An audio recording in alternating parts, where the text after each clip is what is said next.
The location is Point Mugu Naval Air Station, California.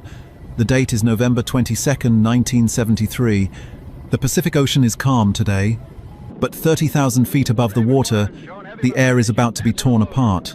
Inside the cockpit of a pre-production F-14 Tomcat, Bureau number 157986, two men are sweating.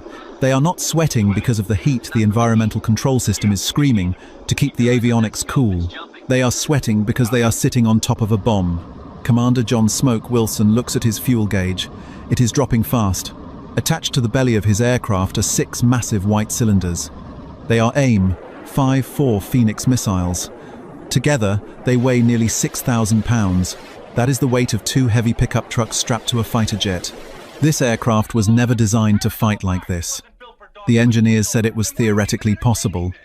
The politicians in Washington said it was a waste of money. The Soviet spies watching from trawlers off the coast said it was a bluff. But right now, 50 miles away, 6 target drones are hurtling toward them at Mach speeds. They are simulating a Soviet bomber regiment, hell-bent on sinking an American aircraft carrier. In the back seat, Major Jack Horver stares at a round, green radar scope. It is the eye of the beast. "Contacts are hot," the radio crackles. This is not a simulation. This is the moment that decides the future of naval warfare. If they fail, the F-14 program dies. If they fail, the Soviet Navy owns the oceans. Wilson's hand tightens on the stick. He doesn't know it yet, but in the next 38 seconds he is going to make history. He is about to fire 6 missiles at 6 different targets, all at the exact same time. Welcome to the most expensive, dangerous, and terrifying trigger pull of the Cold War. Make sure you subscribe to Cold War Impact and hit that bell icon, because today we are going inside the cockpit of the impossible. To understand why 2 men would risk their lives to fire 6 missiles at once, we have to travel back to the frozen streets of Moscow in the late 1960s. The Soviet Union has a problem. They know they cannot build aircraft carriers as good as the Americans. The US Navy has a floating city in every ocean. They can project power anywhere, anytime. So, Admiral Sergei Gorshkov, the father of the modern Soviet Navy, comes up with a different solution. He doesn't want to fight the carriers. He wants to assassinate them. He develops a strategy called the Battle of the First Salvo. It is a strategy based on pure, cold mathematics. Gorshkov calculates that an American carrier battle group has a specific defensive capacity. Maybe they can shoot down 20 missiles at once, maybe 30. So, Gorshkov decides to overwhelm the system. He orders the construction of massive supersonic bombers like the Tu-22M backfire. He builds submarines that can launch cruise missiles from underwater. The plan is terrifyingly simple. Launch 100 missiles at the American fleet simultaneously. It is called a saturation attack. If the Americans have 50 defensive missiles and the Soviets launch 100 attacking missiles, 50 get through. The math says the Americans lose every single time. By 1970, the Pentagon is panicking. Their current fighter, the F-4 Phantom, is a legend, but it is old school. It uses a radar system that is like a flashlight in a dark room. To shoot a missile, the F-4 has to lock onto a single target and keep the radar pointed at it until the missile hits. While the Phantom is busy killing one bomber, the other 99 fly past it and sink the fleet. The Navy runs the simulations. The result is always the same. The carrier sinks. The Atlantic Ocean becomes a Soviet lake. They need a miracle. They need a fighter jet that can act like a battleship. They need a plane that can look at a sky full of enemies, pick out the most dangerous ones, and kill them all before they even get close. They need the Tomcat. Enter the Grumman F-14. When this plane rolls out of the hangar on Long Island, it looks like something from a science fiction movie. It is huge, it is heavy, and it has a trick up its sleeve: the wings. The first thing you notice are the wings. They move. This is called variable geometry. When the F-14 wants to fly fast, the wings sweep back, turning the plane into a dart. When it needs to land or turn tight, the wings sweep forward, giving it massive lift. It is a transformer, the brain. But the real weapon isn't the plane, it is the radar. The Hughes-Ann AWG-9. In 1973, this is the most powerful radar ever put on a tactical aircraft. It puts out 50 kilowatts of power. To give you an idea of how strong that is, if you stood in front of this radar on the deck of a carrier while it was transmitting, it would cook your internal organs. It would literally boil your blood. This radar does not just look, it thinks. It uses a track-while-scan mode. While older radars have to stop and stare at a target to track it, the AWG-9 sweeps the sky constantly. Its computer, one of the first microprocessors ever used in flight, remembers where every target is. It predicts where they are going. It can track 24 separate targets simultaneously. In 1973, this was magic. The Arrow, and then there is the missile. The AIM-54 Phoenix. This is not a dogfighting missile. This is a sniper rifle. It has a range of over 100 miles. It flies at Mach 5. That is 5 times the speed of sound. Each missile costs nearly $500,000. In today's money, that is millions per shot. The promise of the F-14 was simple. 1 plane, 6 missiles, 6 dead bombers. But in 1973, the program is in trouble. The engines are unreliable. The costs are skyrocketing. Congress is threatening to cancel the whole thing. They say it is too complex. They say the radar will never work in a real battle. The Navy is desperate.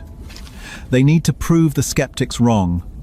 They decide to stage a test that is so audacious, so risky, that it will shut up the politicians forever.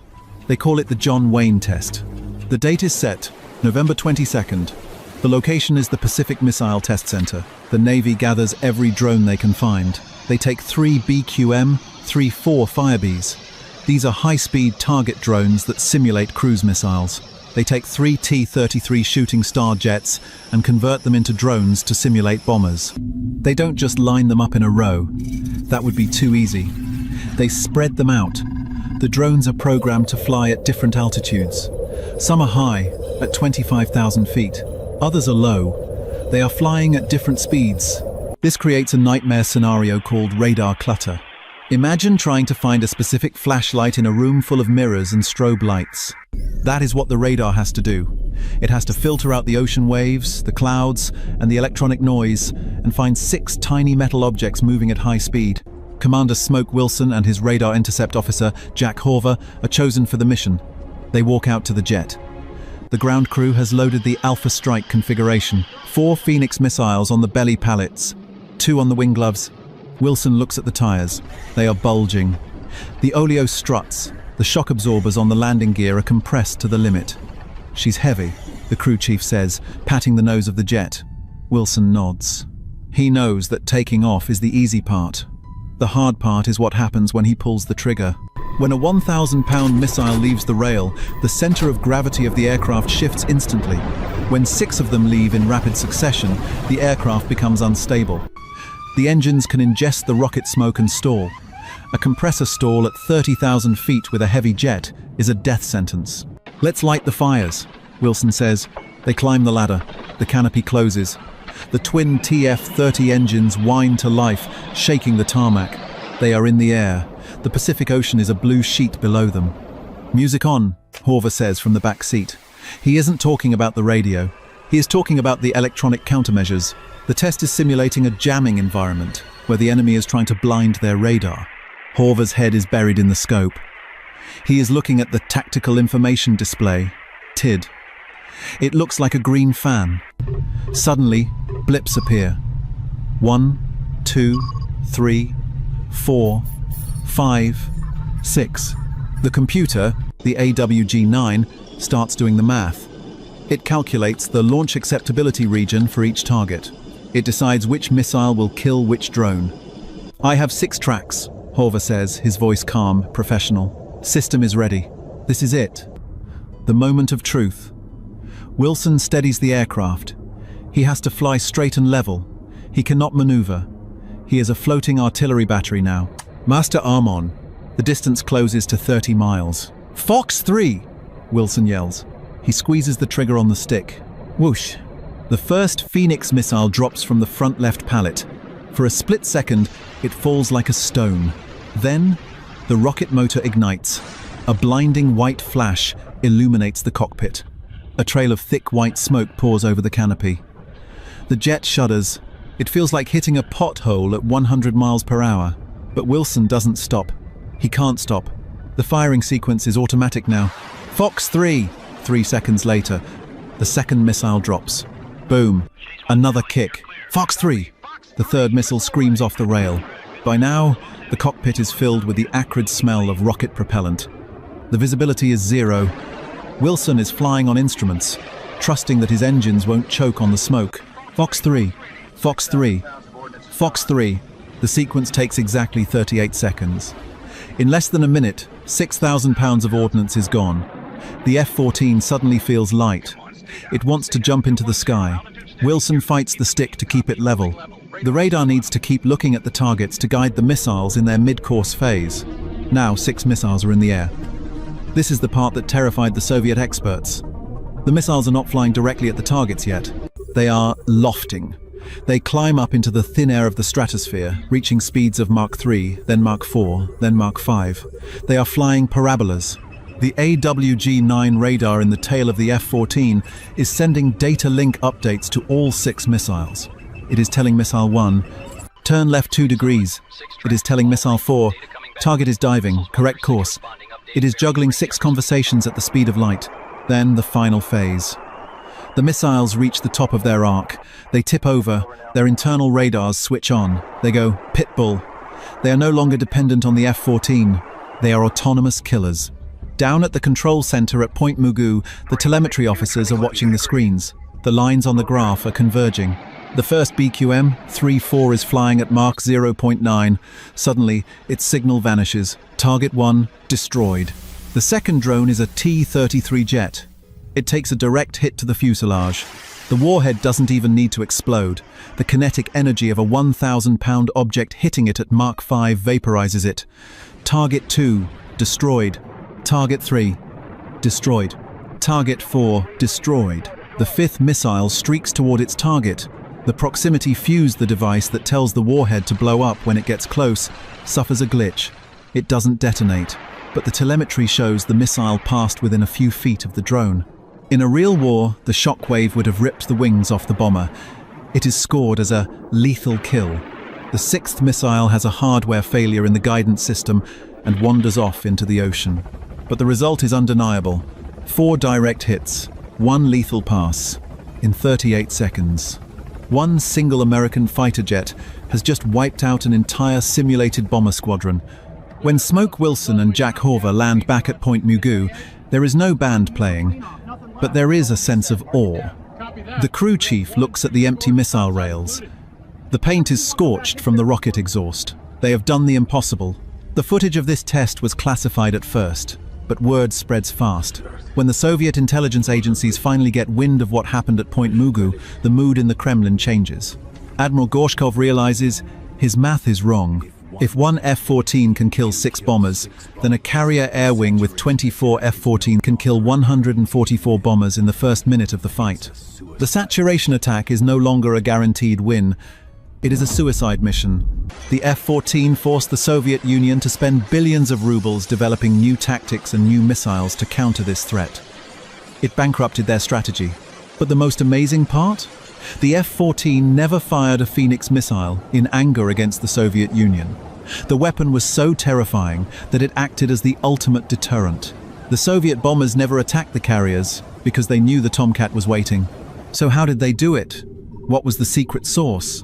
It wasn't just raw power, it was the pulse Doppler technology. Let me explain this simply. Radar works by sending out a radio wave and waiting for it to bounce back. The problem is, the Earth also bounces back radio waves. The ocean waves bounce back. Mountains bounce back. To an old radar, a low-flying bomber looks exactly like a truck driving on a highway or a large wave. The AWG-9 used the Doppler shift. You know how a police siren sounds higher-pitched when it comes toward you and lower-pitched when it goes away? That is the Doppler effect. The AWG-9 ignored everything. October 5th, 1982.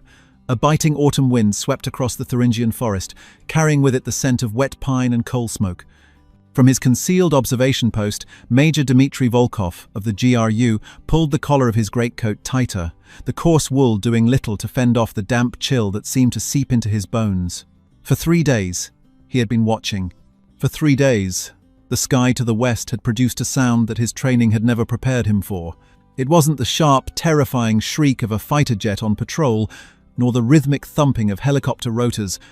It was a low, continuous, almost orchestral drone, a sound of immense weight and impossible power that vibrated in his chest, a constant reminder of the machine on the other side of the wire. His mission was simple: observe and report on the annual NATO autumn exercise, codenamed Carbine Fortress. In Moscow, his superiors had dismissed it as more Western saber-rattling, propaganda for their own people. The Americans, they said, would roll out their tanks already stationed in West Germany, drive them around the countryside for a week, make a great show of force, and then return them to their barracks, polished and preened. It was a predictable dance, a pantomime of war fought by a soft consumerist society that lacked the stomach for real conflict. Dmitri had believed them. He had been taught his entire life that the American soldier was an unwilling conscript, lured by money, lacking the ideological fortitude of his Soviet counterpart.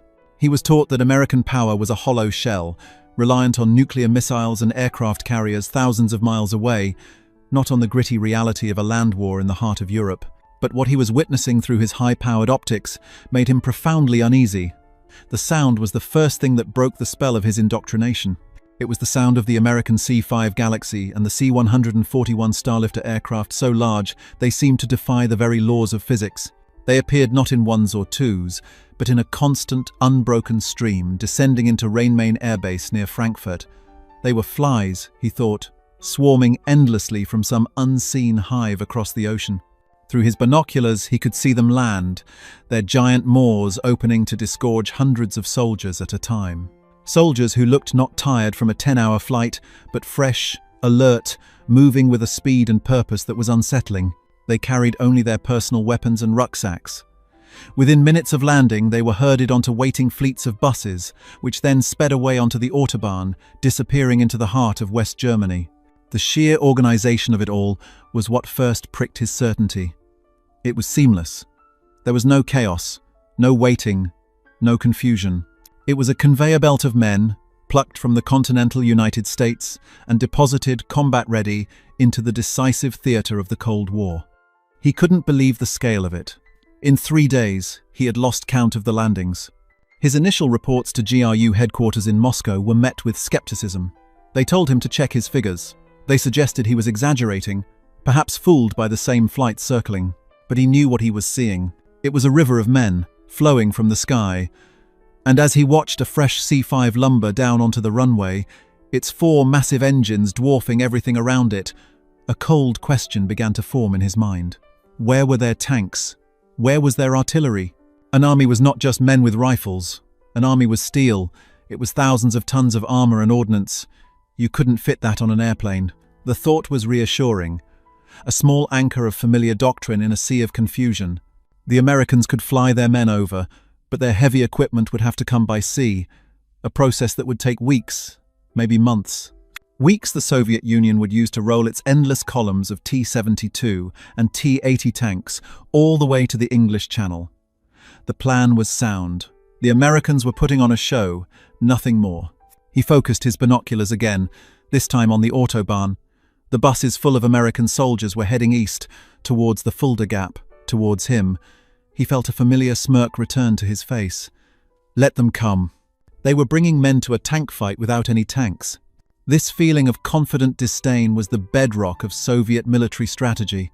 For 40 years, the entire might of the Warsaw Pact had been geared towards one single, overwhelming objective: a massive, armored blitzkrieg through the plains of northern Germany. Soviet generals played out the scenario endlessly in their sand table exercises and top-secret war games. It was a strategy built on a simple, brutal arithmetic of mass. They had 57 divisions poised in Eastern Europe, a steel fist of over 20,000 main battle tanks, ready to strike at a moment's notice.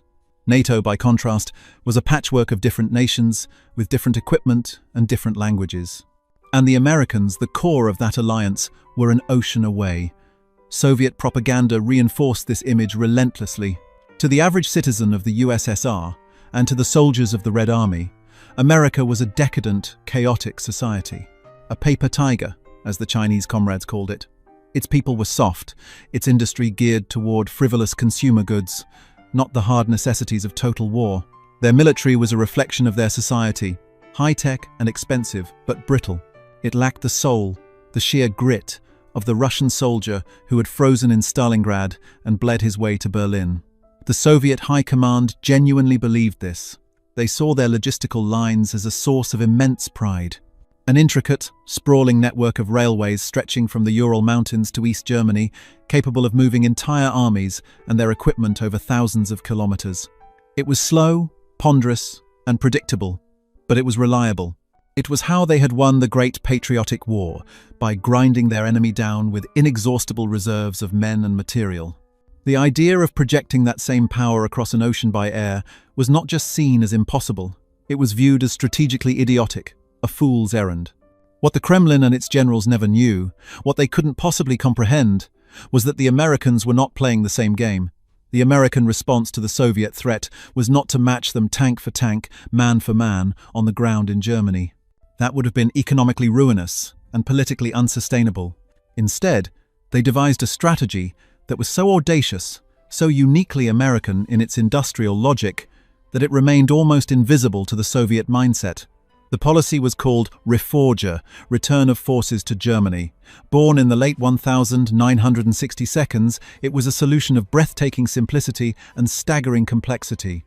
The United States Army would indeed keep several heavy divisions in West Germany as a frontline deterrent, but the bulk of its reinforcement army, entire corps of them, would remain at home in the United States. Their heavy equipment, however, would be waiting for them in Germany. All of it. In massive, climate-controlled, heavily guarded warehouses hidden in the Bavarian countryside and the hills of the Palatinate, the United States had prepositioned entire armies' worth of gear. These were the POMCUS sites, prepositioning of material configured to unit sets. Inside these vast depots sat thousands of M1 Abrams tanks, M2 Bradley fighting vehicles, M109 self-propelled howitzers, and hundreds of thousands of tons of ammunition, spare parts, and supplies. Everything was maintained in a constant state of combat readiness by skeleton crews. The tanks were filled with fuel, their batteries charged, the radios were set to the correct frequencies. All that was missing were the soldiers. Reforger was the plan to reunite them. In the event of a crisis, the men would be flown across the Atlantic in a massive non-stop airlift. They would land in Germany, get on buses, drive to their designated POMCUS site, sign for their vehicles, and drive them out to war. The entire process was designed to take less than 72 hours. It was a just add soldiers army, a concept so foreign to the Soviet doctrine of unified, monolithic formations that it simply did not compute. It was a strategy that replaced the slow, grinding logic of the railway with the globe-spanning reach of the airplane. It was a testament not to America's army, but to its industrial base, its organizational genius, and its bottomless wealth. It was a secret weapon hidden in plain sight, a strategic checkmate that the Soviets were about to witness for the first time, not realizing the game was already over. For the next 12 hours, Major Dmitry Volkov and his small team became ghosts, shadowing the convoys of American soldiers as they moved deeper into West Germany. The buses traveled in disciplined packets, escorted by military police jeeps, their efficiency a quiet rebuke to the chaotic troop movements he was used to seeing. His reports back to Moscow were becoming more urgent, his language laced with a confusion that bordered on alarm. The Americans were not heading to any known NATO garrison or training area. They were driving into the quiet, rolling hills of the Palatinate, a region known more for its vineyards and ancient castles than for its military significance. From a wooded ridge overlooking a sleepy valley, Volkov finally located their destination. It was a sprawling, anonymous-looking complex surrounded by a high fence topped with concertina wire. It looked like a massive logistics depot or perhaps a state-run factory. There were no unit flags, no barracks, no parade grounds. Just dozens of long, low-slung concrete buildings, featureless and silent. It was, he thought, utterly unimpressive. His contempt, which had been shaken by the scale of the airlift, began to return. So this was the American plan. They would hide their infantrymen in these soulless warehouses, hoping to keep them out of the rain while their real army took weeks to cross the sea. He transmitted his observations, a note of derision creeping back into his voice. The subjects have been moved to a large storage facility near Kaiserslautern. Appears to be a holding area. No heavy equipment visible. I repeat, no heavy equipment. The response from Moscow was laced with relief and a renewed sense of superiority. His commander's voice crackled over the encrypted channel. "Excellent, Major. They are admitting their logistical impotence. They have flown their men into a cage. Continue observation. We want to know how long it takes them to realize they have forgotten their swords." For the rest of the day, Volkov watched as thousands of American soldiers disembarked from the buses. They were organized into companies and battalions with an unnerving speed. They didn't lounge or smoke. They stood in formation, received briefings, and then marched towards the giant warehouses. The whole scene had the sterile atmosphere of an administrative procedure, not a preparation for war. Volkov and his men shared a flask of bitter tea, their conversation filled with dark humor at the Americans' expense. "Maybe they will be issued with pitchforks," one of his sergeants chuckled. "They can attack our tanks like our grandfathers attacked the panzers at Kursk." They laughed at the thought. They were witnessing the proof of everything they had been taught. American power was a bluff, a spectacle of air travel with no substance on the ground. They were laughing right up until the moment the sound began. It wasn't a loud sound at first. It was a low electric hum, followed by a deep groaning rumble that seemed to come from the very earth itself. It was the sound of 100 giant steel doors, each the size of a building, rolling upwards in perfect synchronization. Volkov scrambled for his optics, his heart suddenly pounding against his ribs. He focused on the nearest warehouse, the massive door slowly revealing a dark, cavernous interior. He expected to see rows of cots, perhaps training equipment. Instead, he saw a ghost. Bathed in the stark industrial light of the warehouse was the unmistakable angular silhouette of an M1 Abrams tank. Then his eyes adjusted, and the true horror of the image resolved itself. It wasn't one tank. It was a row of them, packed tightly together, their cannon barrels all pointing in the same direction like sleeping predators, and beyond them was another row, and another. He swung his binoculars to the next warehouse. Its doors were also open, revealing a forest of M2 Bradley fighting vehicles. The warehouse next to that contained M109 self-propelled howitzers, their massive gun tubes looking like silent accusing fingers. Dmitri felt the blood drain from his face. He simply couldn't believe what he was seeing. This wasn't a storage depot. It was an armory, a tomb, waiting for resurrection. Then the second phase of the shock hit him. The American soldiers, who he had dismissed as caged infantry, began to move. They swarmed over the vehicles, not with the hesitation of the unfamiliar, but with the fluid, practiced motions of men returning home. He watched, stunned, as drivers and gunners climbed into their hatches, as maintenance crews pulled protective coverings from engines, as platoon sergeants directed the movements with simple hand signals. It was a perfectly choreographed ballet of rearmament. Within minutes, the silence of the valley was shattered by a sound no Soviet intelligence officer had ever heard on European soil, the high-pitched, piercing whine of an AGT-1500 gas turbine engine spooling to life. It didn't have the deep, guttural roar of a Soviet diesel engine. It was the sound of a jet fighter, a shriek of immense power that promised terrifying speed. One by one, the Abrams tanks roared to life, their engines creating a symphony of industrial fury that echoed off the hills. He had never known this was possible. They had all been taught that an army and its equipment were inseparable, a single entity that moved together across land or sea. The idea that you could separate the body from the soul and reunite them in a matter of hours across an ocean was not just a new tactic, it was a form of strategic magic. The Americans hadn't forgotten their army. Their army was already here, waiting for them. The men he had watched land at Rhine-Main were not just soldiers, they were the keys, turning the ignition on a machine of unimaginable scale. His hands shook as he fumbled for his radio handset. His voice was hoarse, unrecognizable. "Comrade Colonel," he stammered, forgetting all protocol. "They have tanks. I don't know how many. Hundreds, maybe thousands. They are coming out of the buildings." There was a long silence on the other end. Then his commander's voice, cold and sharp. "Major Volkov, repeat your transmission. Your meaning is unclear. Where did the tanks come from?" Dmitri took a ragged breath, trying to make sense of the impossible tableau unfolding before him. The first company of M1 Abrams tanks was already rolling out of the compound, their tracks churning the German soil. They weren't being loaded onto transporters. They were moving under their own power, forming into a column of battle, ready to fight. "They were already here," Dmitri whispered into the radio. "They were hidden, all of it. The tanks, the artillery, everything.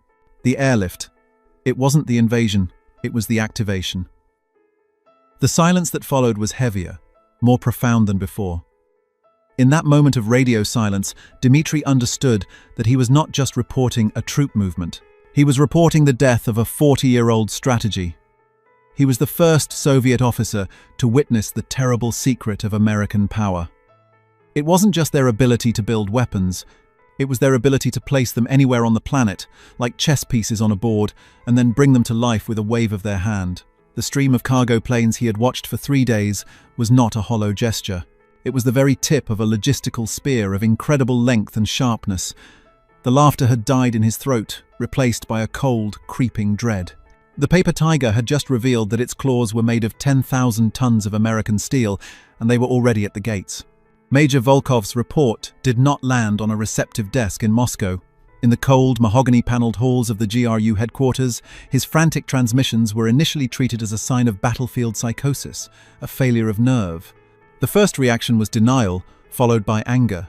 The colonels and generals who managed the West German desk had built their careers on a specific, immutable understanding of the enemy. They had memorized NATO's order of battle, the exact number of tanks in every US armored division stationed in Germany, the readiness levels of their barracks. Volkov's report was a heresy that threatened this entire edifice of certainty. The idea that thousands of tanks could be materialized out of thin air was absurd, a fantasy. The first order was to have Volkov's psychological state evaluated. The second was to deploy other assets to verify what was dismissed as a catastrophic misreading of the situation. But then, the other reports began to trickle in, and the trickle became a flood.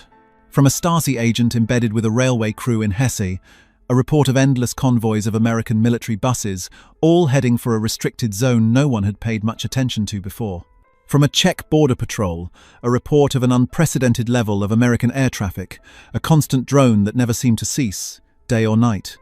From a KGB listening post in Bonn, transcriptions of US military communications that spoke of unit activations and equipment draw, language that was chillingly devoid of any mention of seaborne deployment. The intelligence analysts in Moscow and East Berlin were stunned.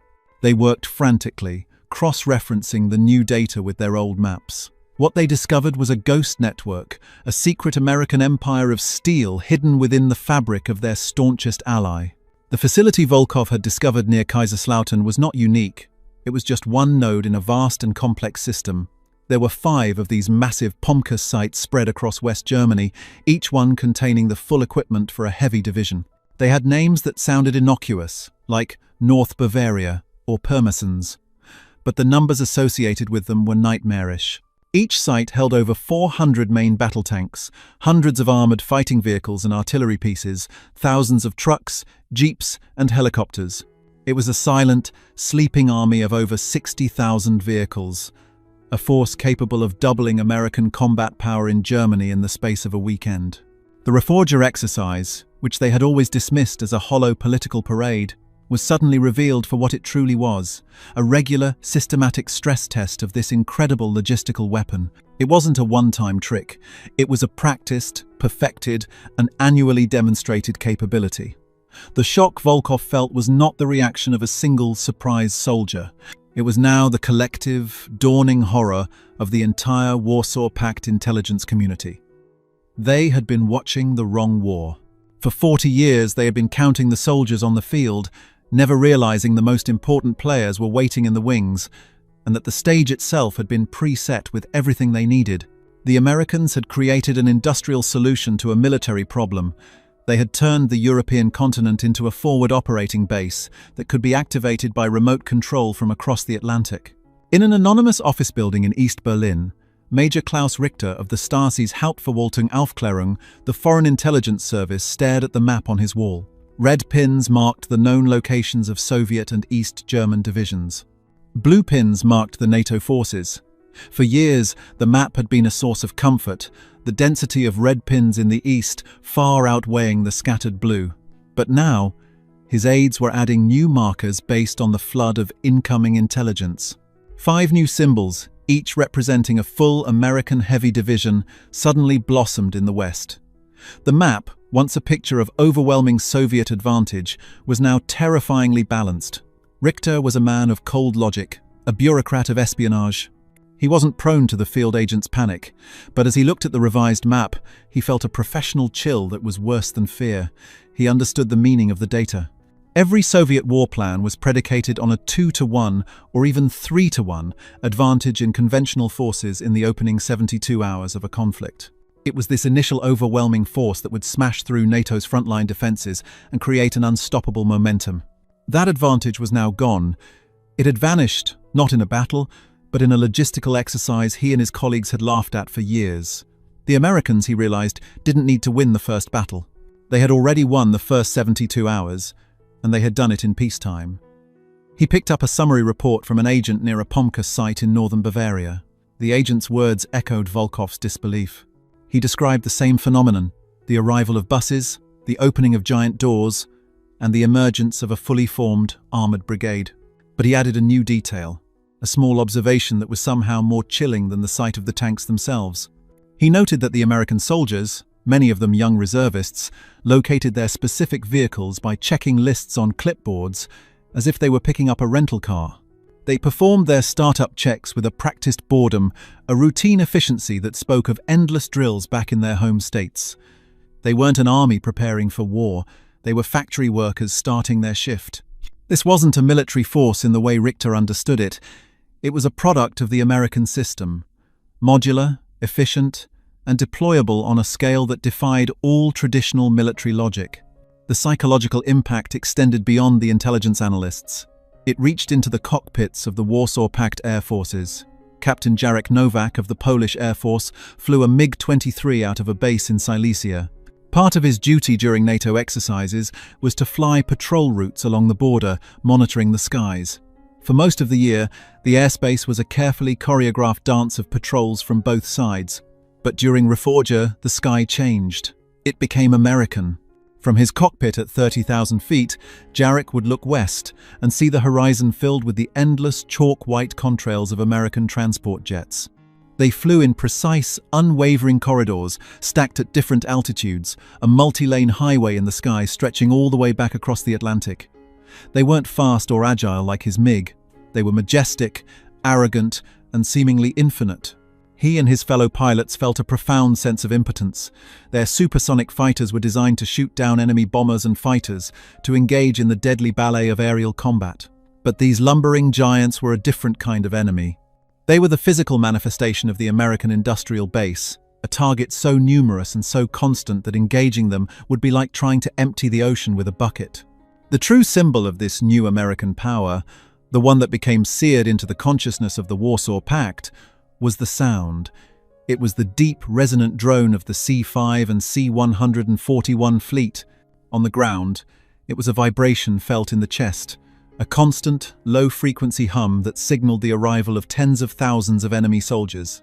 For observers like Volkov and Richter's agents, it was the sound of a clock ticking, the soundtrack to an invasion happening in plain sight. For pilots like Jarek, it was the sound of the sky itself being occupied, a territorial claim made not with weapons, but with the sheer, overwhelming presence of transport capacity. It was the sound of a system at work. It was methodical, tireless, and utterly indifferent to the armies assembled against it. This was the new reality that settled over the Warsaw Pact in the early 1980 seconds. The shock was no longer the event itself, but the realization that it was the norm. Every autumn the drone would begin, the sky would fill with contrails, and the ghost divisions would awaken from their concrete tombs. Every autumn, the Soviets and their allies were forced to watch a demonstration of a power they could not counter, a strategy they could not comprehend, and a system they could not hope to match. The laughter had stopped. In its place was the quiet, terrifying hum of an assembly line that stretched across an ocean, delivering a fully formed army to their doorstep on demand. The revelations from Operation Carbine Fortress did not stay confined to hushed conversations in intelligence backrooms. By the mid-1980 seconds, the full, terrifying scope of the POMCUS and Reforger strategy was laid bare on the massive map tables of the Soviet General Staff. The initial disbelief had curdled into a grim and profound strategic crisis. The men who commanded the vast legions of the Red Army, men who had always taken comfort in their overwhelming numerical superiority, were forced to confront a reality that overturned a century of Russian military doctrine. Their entire war-winning strategy was predicated on speed and mass, a tidal wave of steel that would wash over NATO before America could fully intervene. They had always calculated American intervention in terms of weeks, the time it would take for convoys to form, cross the US boat-infested waters of the Atlantic, and unload at the ports of Bremerhaven and Rotterdam. But the Americans had simply bypassed the equation. They weren't coming in weeks, they were coming in hours. Marshal Nikolai Ogakov, the chief of the General Staff and a brilliant, forward-thinking strategist, was one of the few who grasped the full implications immediately. In a series of tense, closed-door meetings at the Ministry of Defense, he presented his colleagues with the new, horrifying arithmetic. NATO, which on paper looked like a thin screen of tripwire forces, could now effectively double its heavy combat strength in Central Europe in less time than it would take a Soviet tank army to mobilize from its barracks in East Germany and reach the border. The Warsaw Pact's prized 72-hour advantage had evaporated. Ogakov was stunned. He argued that Reforga wasn't just a logistical trick, it was a revolution in military affairs. The Americans had weaponized their industrial base and their global reach. They had made the Atlantic Ocean, once Russia's greatest ally in a European conflict, strategically irrelevant.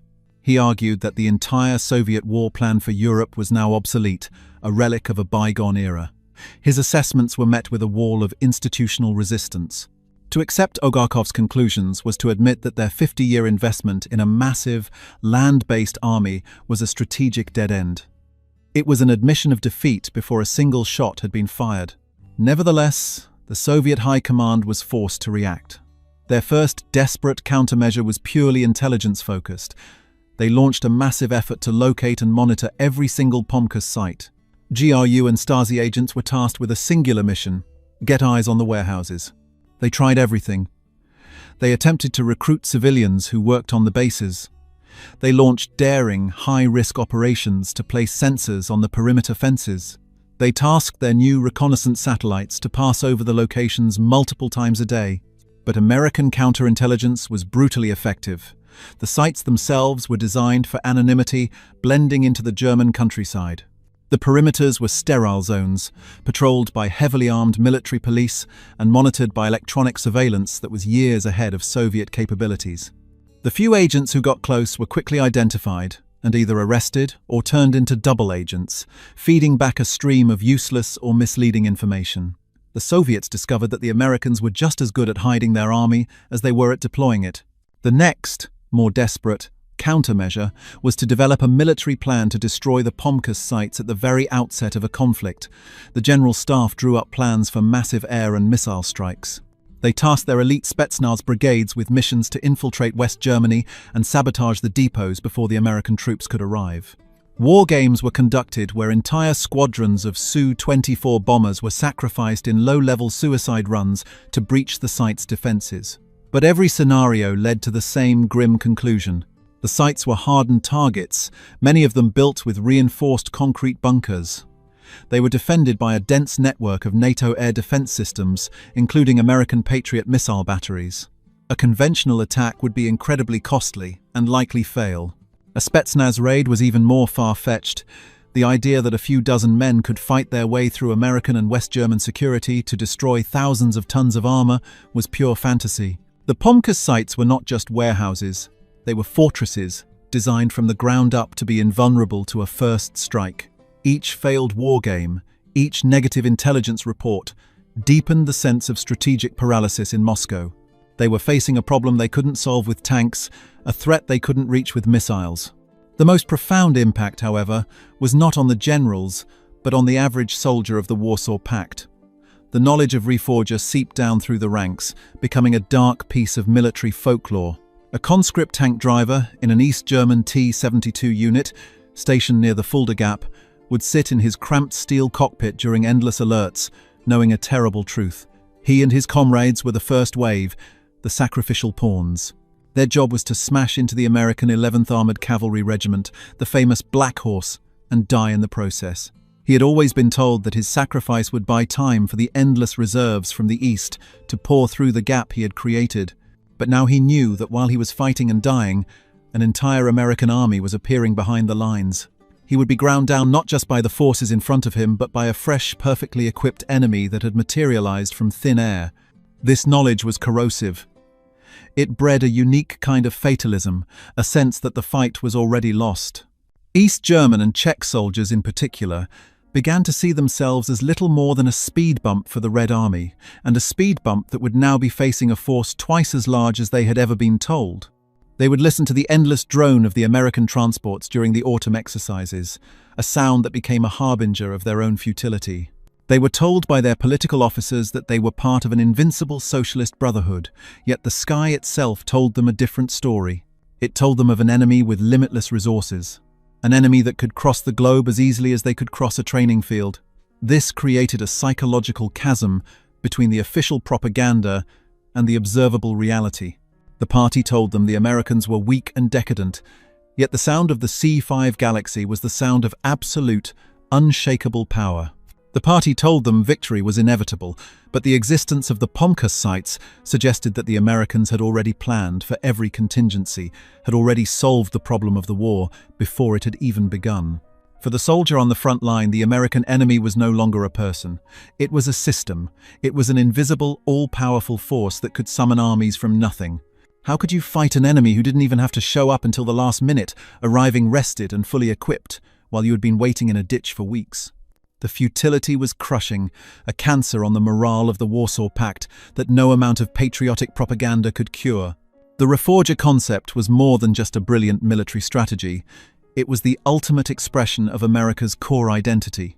It was a victory not of generals, but of systems engineers, of logisticians, of factory foremen, and of the unglamorous, relentless power of American production. The Soviet Union built its military might on the model of the blacksmith's forge. Immense, brutal, and powerful, hammering out one tank at a time. America, by contrast, had perfected the assembly line. It had mastered the science of mass production, not just of things, but of power itself. Reforger was an assembly line that stretched 3,000 miles across an ocean, took raw manpower as its input, and produced fully formed, combat-ready armored divisions as its output. This was a truth that went to the very heart of the ideological struggle. The Soviets preached the power of the collective, the centralized state that could direct all resources towards a single goal. Yet, they could not match a system that harnessed the decentralized, competitive and innovative energy of a free market economy. The C5 Galaxy wasn't just an airplane, it was the product of a dozen competing aerospace firms, thousands of subcontractors, and a culture that rewarded efficiency and technological leaps. The M1 Abrams tank wasn't just a weapon, it was a fusion of advanced composite armor, jet turbine technology, and digital fire control systems that were born from a sprawling, dynamic industrial base that the ossified Soviet command economy could never hope to replicate. The ultimate demonstration of this systemic dominance came not during an exercise, but during a real-world crisis that brought the world to the brink of war, the Gulf War, in 1990 to 1991. For the first time, the world, including the stunned military observers in Moscow, got to see the Reforger machine activated not for practice, but for war.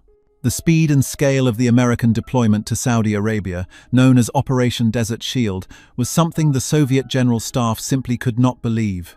They watched as the Military Airlift Command, the same entity that conducted Reforger, began flying an average of one C-141 or C-5 into the theatre every 10 minutes, 24 hours a day, for months on end. This was the airlift they had feared in Germany, but magnified, and happening halfway around the world. But it was the seaborne element, the second act that followed the airlift, that truly broke their spirit. They watched as fast sealift ships, civilian-manned cargo vessels that could travel at speeds approaching 30 knots, began arriving in Saudi ports, disgorging entire divisions' worth of heavy equipment that had been loaded back in the United States. They were witnessing Reforger in reverse. For a Soviet general watching this unfold, the implications were cataclysmic. They were seeing an enemy that could project a heavy, armored army not just to a pre-prepared theatre like Germany, but to a bare-bones desert environment on the opposite side of the planet, and do it faster than the Red Army could mobilize its forces to cross the Polish border. The Soviet Union, for all its might, was a continental power, its strength chained to its railways. The United States was a global power, its strength carried on the wings of its aircraft and the hulls of its ships. General Mikhail Moiseyev, who had replaced Ogarkov as chief of the general staff, reportedly told his aides after a briefing on Desert Shield, "It's over. They can put an army anywhere." The subsequent performance of American equipment in Operation Desert Storm was the final nail in the coffin of Soviet military pride. The M1 Abrams tanks, drawn from the very same Pomka stocks in Germany and shipped to the desert, proved to be virtually invincible, destroying thousands of Soviet-made Iraqi T-72 seconds, with almost no losses in return. The American soldiers, many of them the same reservists who had practiced the reforger drills, performed with a professionalism and lethality that shattered the myth of the soft, unwilling conscript. The Soviets weren't just watching a military defeat of their Iraqi proxy, they were watching the complete and utter technological and doctrinal invalidation of their entire military-industrial complex. In the end, the Cold War was not won at the Fulda Gap, nor was it won in the skies over Moscow. It was won in the cavernous, silent warehouses of the Palatinate. It was won on the assembly lines of Detroit and Seattle. It was won by a nation that understood that true power wasn't just about the number of tanks you had, but how quickly you could get them to the fight. The Soviet Union built an army to conquer the world. America built a system that could defend it. For 40 years, Major Dmitry Volkov and his comrades had stood guard on the frontiers of a world they were told was theirs to win. They stared across the wire, believing they were the vanguard of an unstoppable historical force, the inheritors of a rugged, battle-hardened legacy. They were taught to see the West as a fragile, glittering facade, destined to crack under the first blow of their proletarian steel. But they were wrong. What they faced was not a facade, but a force of a different nature altogether. It was a power that was patient, quiet, and vast. A power that hummed with the silent confidence of a perfectly balanced system. They had listened for the roar of an attacking army, but they should have been listening for the drone of the cargo plane, for the whine of the turbine engine, for the sound of a clipboard being checked in a quiet German valley. They laughed at the enemy who seemed to have forgotten his sword, never realizing that he had stored 1,000 of them right next to the battlefield and that he could summon them and the hands to wield them in the blink of an eye.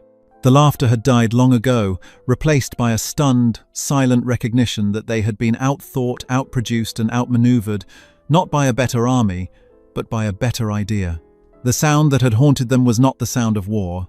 It was the sound of the future arriving, a future they were not prepared for, and a future they could never hope to win.